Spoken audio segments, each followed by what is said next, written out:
잠언 15장 16절로 20절 말씀입니다. 특별히 잠언 말씀은 인생 문제들에 대한 답들이 나와 있습니다. 잠언은 인생을 예리하게 꿰뚫어보는 지혜서이고요.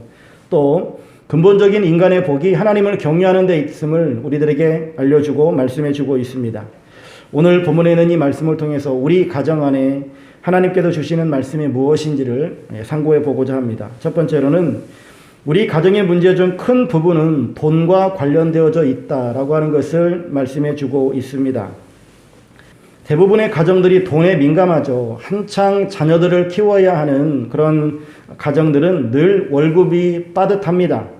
그리고 나이된 세대들은 노후를 걱정하기 때문에 남은 노년 기간을 어떻게 보내야 할까라고 하는 것 때문에 또 돈 걱정을 하지 않을 수가 없죠. 청년 세대들도요, 미래를 준비해야 하고 또한 결혼을 준비해야 하다 보니까 요즘에 또 뭐 집값이 워낙에 많이 올라서 이들이 미래를 준비하는 데 있어서도 많은 어려움들이 있습니다.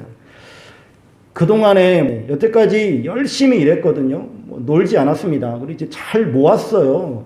흥청망청 쓰지 않았거든요. 그럼에도 불구하고 우리의 이 경제 생활이 나아지지 않아요. 우리의 경제가 늘 빠듯한 이런 모습을 보게 되어집니다.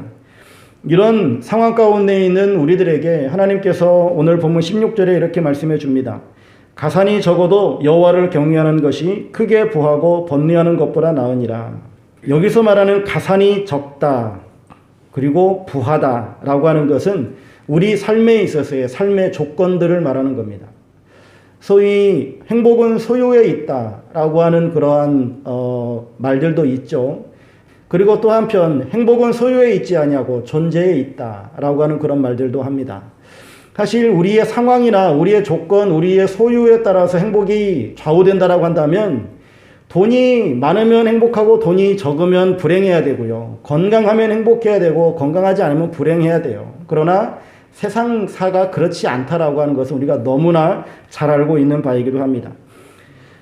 우리에게 이 돈이 부족한 것 때문에 우리가 불행한 것이 아니라 하나님을 경외하지 않기 때문에 우리가 더욱더 불행한 삶으로 치닫고 있는 우리의 모습을 보곤 합니다. 돈이 없는 것 혹은 건강이 없는 것 혹은 삶의 어려운 문제가 다가오는 것, 이러한 것들 때문에 우리에게 정말 문제가 되는 것이 아니라 그러한 상황이 다가오고 그런 문제가 다가왔을 때에 우리가 하나님을 찾지 않는 것이 더 큰 문제다라고 하는 거예요. 우리 그리스도인들이 그런 문제 앞에서 정말 믿음으로 문제로 다가가고 그리고 그 문제를 주님 안에서 해결하고 그로 말미암아 그 문제가 하나님께서 나에게 어떠한 목적으로 주셨는가를 깨닫고 그 문제를 직면하게 되어질 때에는 우리의 삶 가운데 그 문제가 아니라 정말 이 문제를 통해서 이 어려운 상황을 통해서 더욱더 하나님 앞에 기쁨으로 나아가기도 하고 행복한 삶을 영위해 가기도 하는 사람이 있는가 하면 어떤 사람은 그 문제 속에 파묻혀가지고 그 문제 때문에 죽겠다고 그러고 실질적으로 죽는 사람도 있어요. 왜 어떤 사람은 똑같은 상황인데 그 문제를 뛰어넘고 그 문제를 감사로 여기는 사람이 있는가 하면 왜 어떤 사람은 그 문제 때문에 좌절하고 그 문제 때문에 낭망하느냐라고 하는 것이죠. 결국은 우리가 문제가 아니고 소유가 문제가 아니고 조건이 문제가 아니라 그 문제를 내가 지금 어떻게 바라보고 있느냐라고 하는 것이 대단히 중요하다라고 하는 겁니다. 우리 어른들이 이러한 문제의식을 가지고 우리 인생을 살아갈 때 과연 그렇다면 나는 내 자녀들에게 무엇을 물려줘야 하는가라고 하는 것들도 우리는 심각하게 고민해 봐야만 합니다. 잠언 14장 26절 말씀에 여호와를 경외하는 자에게는 견고한 의뢰가 있나니 그 자녀들에게 피난처가 있으리라 라고 말씀합니다. 여러분, 우리가 살아가는 인생 가운데 지금까지 여러분들 인생에 폭풍우가 없고 풍랑이 없고 삶에 문제가 없었던 분도 계십니까? 한 분도 없었을 거예요. 그런데 그 문제들이 우리만 당하는 걸까요? 우리의 자녀들은 안 당하나요? 우리의 자녀들도 지금도 당하고 있는 어려움들이 있는가 하면 앞으로 장성하면 장성할수록 커가면 커갈수록 더 어려운 환경들을 직면하게 되어질 겁니다. 과연 그렇다면 그들에게 무엇을 우리가 유산으로 주어서 그들이 그 문제 앞에서 이겨낼 수 있는 혹은 그 문제를 거뜬히 승리하며 나아갈 수 있을 것인가 라고 하는 거예요. 탈무드에는 이런 흥미있는 교훈이 기록되어져 있습니다. 어리석은 사람들은 자녀들에게 재산을 남기고 양식 있는 사람들은 자녀들에게 지식을 남기고 지혜로운 부모들은 자녀들에게 신앙을 남긴다. 과연 우리들은 자녀에게 무엇을 주려고 하십니까? 돈을 주시겠습니까? 지식을 주시겠습니까? 아니면 신앙을 주시겠습니까? 하나님께서는 우리들에게 그 자녀들이 신앙을 가지고 하나님 안에서 모든 문제들을 해석하고 그리고 신앙 안에서 살아가기를 원하시는 것을 보게 되어집니다. 그렇다면 우리가 어떻게 해야 하나님을 경외하는 것일까? 우리 자녀들에게 하나님 경외하는 것을 가르칠까라고 하는 것이 이제 화두가 되겠죠. 말라기에 보면 이스라엘 백성들에게 하나님께서 말씀하십니다. 뭐라고 말씀하시냐면 너희가 나를 괴롭게 했다라고 하나님은 말씀하세요. 너희가 나를 괴롭게 했다. 백성들은 하나님께 말씀을 올립니다. 주여, 우리가 언제 하나님을 괴롭겠습니까? 우리가 이렇게 열심히 하나님을 예배하는데 하나님, 우리가 언제 하나님을 괴롭겠습니까? 라고 그들은 오히려 반문합니다. 여러분, 그들이 가지고 있는 종교심을 가지고 하나님을 예배하는 것, 하나님 앞에 제사하는 것, 이것을 가지고 그들은 하나님을 경외했다라고 생각하는데 하나님은 절대 그렇게 여기지 않으셨다라고 하는 것이죠. 이사야에서도 말씀하고 있는 것처럼 너희는 내 마당만 밟을 뿐이라고 하나님께서는 말씀하시기도 합니다. 과연 그렇다면 하나님을 경외한다라고 하는 것이 무엇일까? 크게 두 가지를 좀 생각해 보면 좋을 것 같아요. 첫 번째는 하나님을 경외한다라고 하는 것은 하나님을 제대로 알고 믿어야 된다라고 하는 겁니다. 하나님이 어떤 분이신가? 하나님은 이 세상 만물을 창조하신 분이세요. 그리고 지금도 여전히 우리를 다스리시고 계십니다. 그런데 하나님의 다스림을 받아야 될 우리 인간들이 하나님 앞에 범죄하죠. 죄로 말미암아서 우리가 하나님과의 분리가 일어납니다. 이것이 사망이잖아요. 분리. 영적인 죽음이 있고 육신의 죽음이 있고 영혼의 죽음이 있는 이러한 사망이 우리들에게 이르게 되어졌습니다. 그런데 예수님께서 우리에게 오셔서 우리를 대속하심으로 말미암아 우리가 이제는 구원받았죠. 즉 하나님께서 우리를 창조하시고 우리를 다스리시는데 우리가 하나님으로부터 분리가 일어나자 예수님께서 우리를 구원하셨다라고 하는 겁니다. 그리고 그 구원하신 그 주님께서 훗날 이 땅에 심판주로서 다시 오시겠다라고 분명히 말씀해주고 계십니다. 즉 하나님께서는 우리를 창조하시고 다스리고 계시고 우리를 구원하시며 또한 하나님께서는 심판주가 되신다라고 하는 이 사실을 분명하게 알고 믿어야 된다라고 하는 것이죠. 두 번째로는 하나님의 이 말씀을 우리가 들었다면 그 말씀대로 순종하며 살아가야 된다라고 하는 것을 말씀합니다. 예수님께서도 너희는 주여 주여 하면서 왜 내 말대로 따라 살지 않느냐라고 말씀하십니다. 이 말씀이 우리 삶의 시금석이 되어야 할 터인데요. 우리가 주여 주여 하기만 할 것이 아니라 정말로 주님께서 우리들에게 주시는 그 말씀에 아멘하고 그 말씀대로 살아가야 한다라고 하는 것입니다. 잠언 8장 13절 말씀해 보시면 여호와를 경외하는 것은 악을 미워하는 것이라 나는 교만과 거만과 악한 행실과 패역한 입을 미워하느니라. 즉 우리의 마음과 행동과 입술의 모든 말들을 하나님께서는 하나님의 뜻 가운데에 행하고 말하기를 원하시는 것입니다. 하나님의 뜻대로 우리가 살아가도록 교정해야 되고 고쳐야 된다라고 하는 것이죠. 하나님의 뜻대로 살 수 있어야 하겠다라고 하는 겁니다. 내가 정말로 지금 하나님의 말씀대로 살려고 한다라고 한다면 여러분들은 지금 하나님을 경외하는 삶을 살고 있음을 믿으시기를 바랍니다. 두 번째로는 서로 사랑하는 가정을 세워야 하겠습니다. 가정에 사랑이 없으면 불행하겠죠. 17절 말씀을 보시면 채소를 먹으며 서로 사랑하는 것이 살진 소를 먹으며 서로 미워하는 것보다 나으니라. 소고기를 먹으며 미워한다는 것, 앞에도 말한 것처럼 부자가 하나님을 경외하지 않는 것, 이것과 일맥상통합니다. 우리 생각에는 돈이 많아서 걱정이 없고 먹고 싶은 것 원 없이 먹는 것, 이것이 참 화목할 것 같은데 그런데 그렇지 않다라고 하는 것이죠.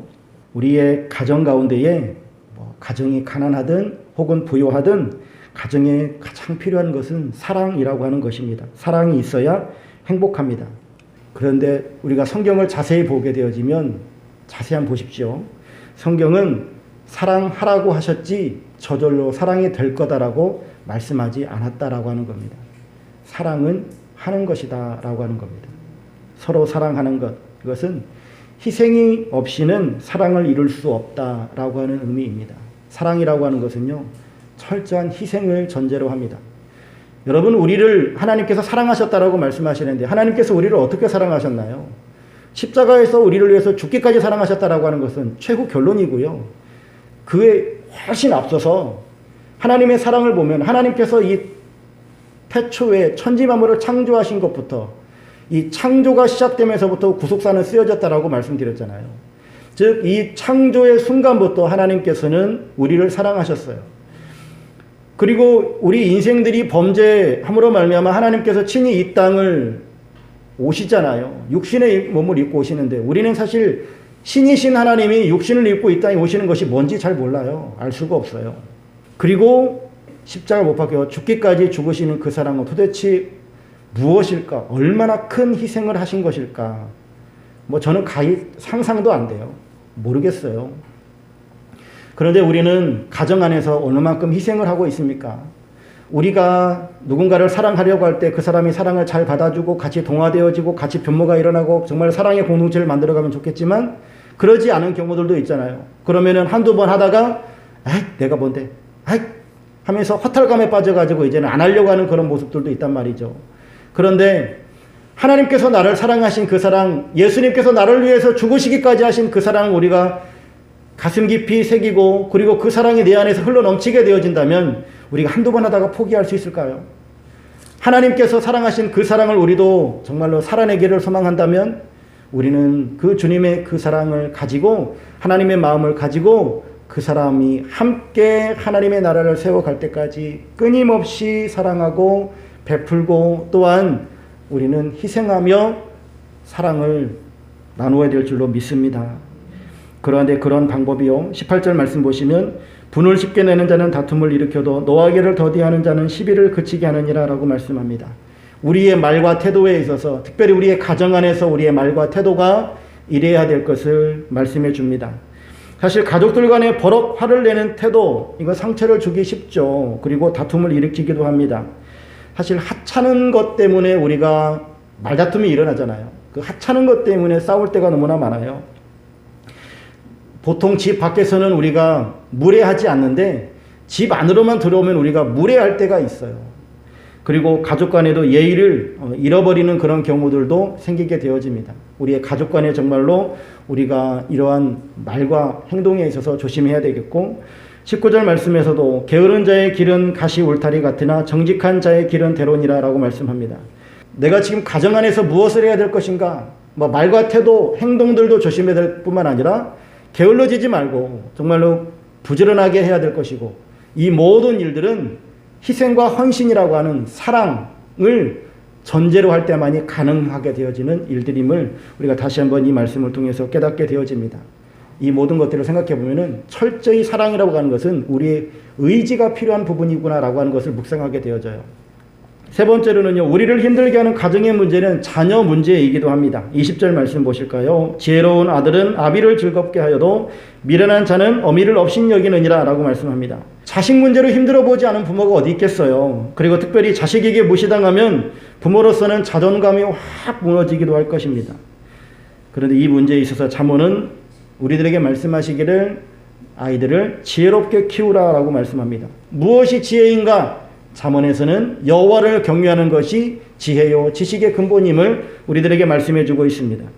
여호와를 경외하는 사람으로 우리는 자녀들을 키워야 됩니다. 그래야 그 아이들이 아비를 즐겁게 하고 또한 미련한 자로 빠지지 않게 되어질 것입니다.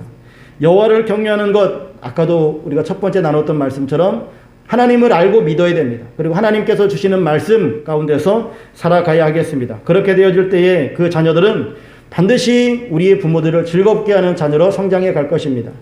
자식에게 육체적 생명 또 육체적인 욕구만 채워주는 것이 아니라 우리 자녀들에게 정말로 하나님께서 원하시는 믿음 그리고 하나님을 경외하는 것들을 우리가 그들에게 유업으로 물려줄 수 있는 정말로 복된 아름다운 신앙의 가정들 되시기를 주의 이름으로 축원합니다.